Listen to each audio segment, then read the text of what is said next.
اور پاکستان کی افواج، پاک آرمی اور سیکیورٹی کے تمام وہ ادارے جو میرے ملک، میرے وطن، میرے چمن، اس گلشن کی حفاظت کر رہے ہیں، اور محکمہ پولیس کے چاہے وہ آفیسر ہوں یا کانسٹیبل، میں اپنے تمام محافظوں کو سلیوٹ پیش کرتا ہوں اور آپ کا تہہ دل سے شکریہ ادا کرتا ہوں۔ Thank you. I think you know, آپ لوگ میری طبیعت سے اچھی طرح واقف ہوں گے، ہر بات میں مداخلت کرنا میں ضروری نہیں سمجھتا اور مناسب بھی نہیں ہے، مگر کل سے میڈیا اور سوشل میڈیا پر ایک طوفان برپا ہوا ہے۔ میں بھی کچھ نمک حرام، کچھ غدار لوگ شاید اسی ویک پوائنٹ کی تلاش میں تھے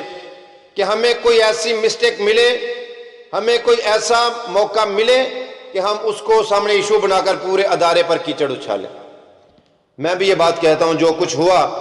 ہم شدید الفاظ میں اس کی مذمت کرتے ہیں، انتہائی گھٹیا اور نیچ حرکت تھی، مگر کسی ایک کی وجہ سے ہم پوری فوج، لاکھوں کی فوج کو ہم نہیں کچھ کہہ سکتے۔ وہ ایک فرد کا معاملہ تھا اور جنرل قمر جاوید باجوہ صاحب نے اس کا سختی سے نوٹس لیا، ایکشن لیا اور اس پر کارروائی کا بھی حکم دیا، مگر میں آپ سے کچھ عرض گزارشات کرنا چاہتا ہوں۔ ابھی 3 دن پہلے 7 نوجوان جام شہادت نوش کر گئے، ہمارے کل کے لیے اپنا آج ہمارے اوپر نچھاور کر گئے۔ ان کے خون کے ایک ایک قطرے کا ہم حساب نہیں دے سکتے، احسان نہیں دے سکتے، ہم ان کا بدلہ نہیں چکا سکتے۔ جو قومیں احسان مند ہوتی ہیں ترقی پاتی ہیں، جو قومیں احسان فراموش ہوتی ہیں پیچھے رہ جاتی ہیں۔ یار آپ کو کون سی بات بتاؤں، جب سیلاب آتا ہے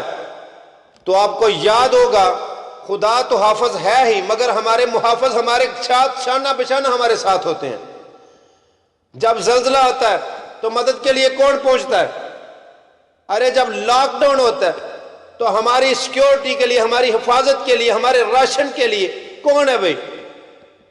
جب الیکشن ہوتا ہے، کوئی دھرنا ہوتا ہے، کوئی جلوس ہوتا ہے، ہماری سیکیورٹی کے لیے یہی پولیس افسران، یہی آرمی والے، یہی فوج والے ہمارے آگے سیسا پلائی دیوار بن کر، یہ فوج والے بارڈر کے اوپر ڈیلی، آپ لوگ واقف ہوں گے اس بات سے، اپنا سینہ تان کر کھڑے رہتے ہیں اور ہمیں کہتے ہیں آرام سے سو جاؤ، ہم ہیں نا۔ ایک بات ذہن میں رکھیے، پاک فوج میں چھوٹی سے چھوٹی غلطی کی بہت بڑی سزا ملتی ہے، مگر یہ بے غیرت ضمیر فروش، میں بار بار کہوں گا کہ یہ غدار نمک حرام اپنوں پر ہی کیچڑ اچھال رہے ہیں۔ ہاں یہ بات بھی سچ ہے کہ اپنے ہی گراتے ہیں نشیمن پہ بجلیاں، مگر انہوں نے بھی یہ کہہ دیا کہ خون دل دے کر نکھاریں گے رخ برگے گلاب، ہم نے گلشن کے تحفظ کی قسم کھائی ہے۔ اور بڑی بات ہے، میں سلام پیش کرتا ہوں پاک فوج کے جوانوں کو اور سیکیورٹی کے تمام اداروں کے وہ نوجوان جو اپنی جان کی پرواہ کیے بغیر ہمارے کل پر اپنا آج نچھاور کر رہے ہیں، اور وہ پولیس والے جو حلال کھاتے ہیں، جو اپنے اصولوں پر قائم رہتے ہیں، میں ان پولیس والوں کو بھی سلام پیش کرتا ہوں، ان کی جرت کو